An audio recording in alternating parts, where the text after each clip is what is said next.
Assalamualaikum warahmatullahi wabarakatuh.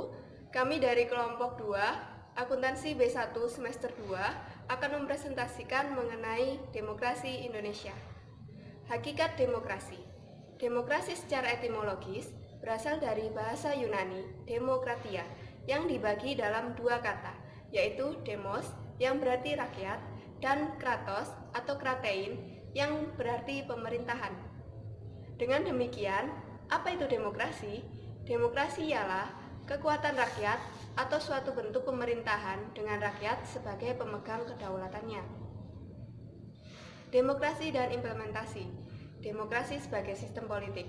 Demokrasi dari sistem politik lebih luas dari bentuk pemerintahan. Menurut Huntington, sistem politik dapat dibedakan dari sistem politik demokrasi dan non-demokrasi. Sistem politik demokrasi, sistem pemerintahan dalam suatu negara yang menjalankan prinsip demokrasi, tidak sewenang-wenang, kekuasaan tidak tak terbatas, dan mengutamakan kepentingan umum dan keadilan. Demokrasi sebagai sikap hidup. Demokrasi ini dipahami sebagai sikap hidup dan pandangan hidup yang demokratis. Pemerintahan dan sistem politik tumbuh dan berkembang tidak datang dengan sendirinya. Demokrasi membutuhkan usaha nyata dan perilaku demokratis untuk mendukung pemerintahan dan sistem politik demokrasi. Perilaku didasarkan nilai-nilai demokrasi dan membentuk budaya atau kultur demokrasi baik dari warga negara maupun dari pejabat negara atau pemerintah. Bentuk-bentuk demokrasi. A. Demokrasi berdasarkan penyaluran kehendak rakyat. 1. Demokrasi langsung. Demokrasi langsung adalah demokrasi di mana rakyat berperan langsung serta aktif dalam mempengaruhi keputusan pemerintah. Dengan sistem demokrasi langsung, tentu peran rakyat sangat menentukan langkah pemerintah dalam mengambil kebijakan. 2. Demokrasi tidak langsung. Demokrasi tidak langsung adalah demokrasi di mana kekuasaan rakyat atau peran rakyat dapat diwakilkan, tetapi tetap kekuasaan tertinggi ada di tangan rakyat. Jenis demokrasi ini juga bisa disebut dengan demokrasi perwakilan. Meskipun tidak bisa berperan secara langsung, tetapi melalui perwakilan yang telah dipercaya, rakyat tetap bisa menyalurkan kehendak atau aspirasi yang dimiliki. B. Demokrasi berdasarkan hubungan antar kelengkapan negara. 1. Demokrasi perwakilan dengan sistem referendum.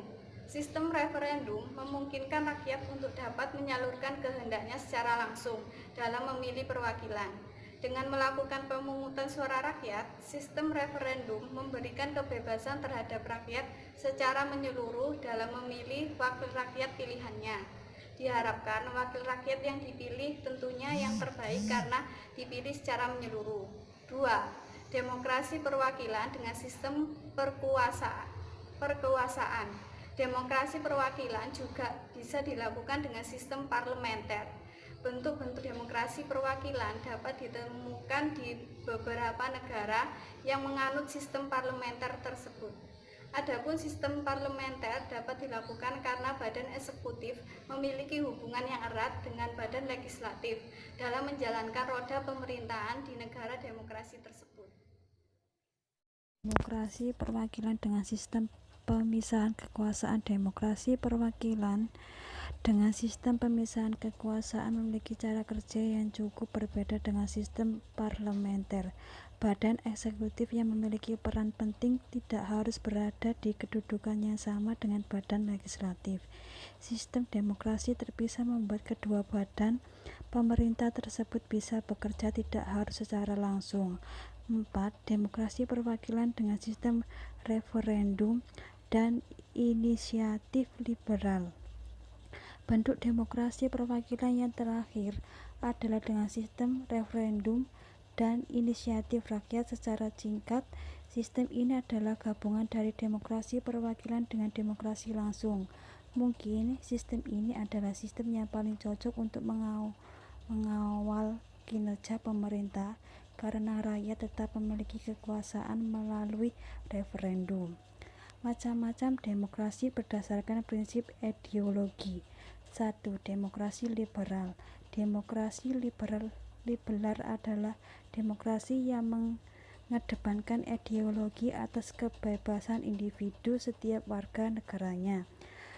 Menganut sistem demokrasi liberal harus memperhatikan setiap hak dari warga negaranya agar roda pemerintah dapat berjalan dengan baik. 2. Demokrasi rakyat. Demokrasi rakyat dapat dikatakan sebagai demokrasi yang lebih mengedepankan kepentingan negara dibandingkan individu. Tidak boleh mengedepankan kepentingan individu yang dapat menghambat kedaulatan. Demokrasi Pancasila. Demokrasi Pancasila sudah tidak asing lagi di telinga kalian. Sistem demokrasi yang satu ini merupakan sistem demokrasi yang dilakukan berdasarkan nilai-nilai luhur yang terkandung di dalam Pancasila. Sebagai warga negara Indonesia, kamu tidak boleh tidak tahu demokrasi yang satu ini. Demokrasi dapat dijalankan dengan tujuan untuk dapat menyejahterakan kehidupan rakyat, bangsa, dan negara. Sudah sepatutnya kamu ketahui bagaimana demokrasi Pancasila dijalankan dan berusaha berperan aktif untuk mengawal roda pemerintahan melalui sistem demokrasi yang berlaku tersebut. Demokrasi Indonesia. Yang pertama, demokrasi liberal, yaitu tahun 1950 sampai 1959. Demokrasi liberal atau demokrasi parlementer berlaku pada tahun 1950 sampai 1959. Dalam sistem parlementer ini, kepala pemerintahan adalah Perdana Menteri dan Presiden hanya sebagai kepala negara. Masa demokrasi liberal ini membawa dampak yang cukup besar, mempengaruhi keadaan, situasi, dan kondisi politik pada waktu itu. Dampaknya yaitu, yang pertama, pembangunan tidak berjalan lancar karena kabinet selalu silih berganti. Yang kedua, tidak ada partai yang dominan, maka seorang kepala negara terpaksa bersikap mengambang di antara kepentingan banyak partai. Yang ketiga, dalam sistem multipartai tidak pernah ada lembaga legislatif, yudikatif, dan eksekutif yang kuat. 4. Munculnya pemberontakan di berbagai daerah, yaitu DITII, Permesta, APRA, RMS. Yang kelima, memunculkan ketidakpercayaan publik terhadap pemerintah saat menganggap bahwa keadaan ketatanegaraan Indonesia membahayakan persatuan dan kesatuan bangsa dan negara. Akhirnya, pada tanggal 5 Juli 1959 mengumumkan dekret Presiden mengenai pembubaran konstituante dan berlakunya kembali UUD 1945 serta tidak berlakunya UUDS 1950.